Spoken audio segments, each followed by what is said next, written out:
This video contains spoilers for The Fault in Our Stars by John Green. If you intend to read the book, you may wish to stop watching. My family reads aloud to each other. That way, when we love a book, we can share it with people we love. But that's not the only reason. When you read the words aloud, they demand to be noticed. And this was brought home to me the other night when I was reading The Fault in Our Stars by John Green aloud to my husband. There's a point where Hazel explains how she feels right after Gus dies. It goes like this. When you go to the ER, one of the first things they ask you to do is to rate your pain on a scale of 1 to 10. And from there they decide which drugs to use and how quickly to use them.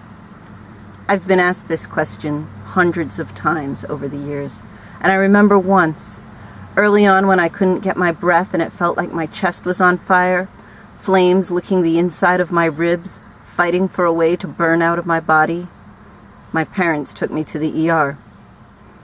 A nurse asked me about the pain and I couldn't even speak, so I held up 9 fingers. Later, after they'd given me something, the nurse came in and she was kind of stroking my hand while she took my blood pressure, and she said, "You know how I know you're a fighter? You called a 10 a 9. But that wasn't quite right. I called it a 9 because I was saving my 10.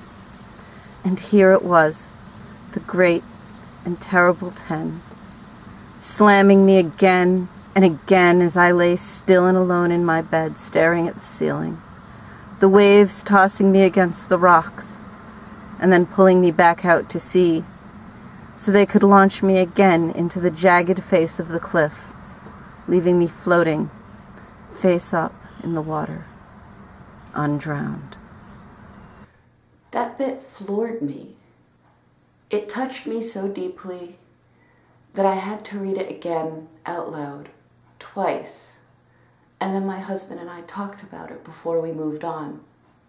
But the interesting thing is that I had already read the book.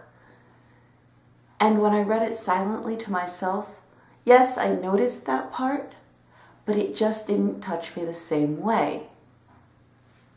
So I wondered back to other books I'd read, books with really emotional scenes or really grand scenes, and wondered if I'd missed out on something because I'd read it silently to myself instead of out loud.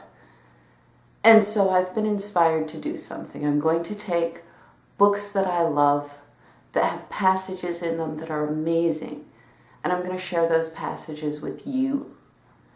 And we're going to see if we can get anything from our favorite books that we perhaps missed when we read them the first time. And I hope that I encourage you to read aloud with your family, because it's a wonderful activity for a ton of reasons. Happy reading.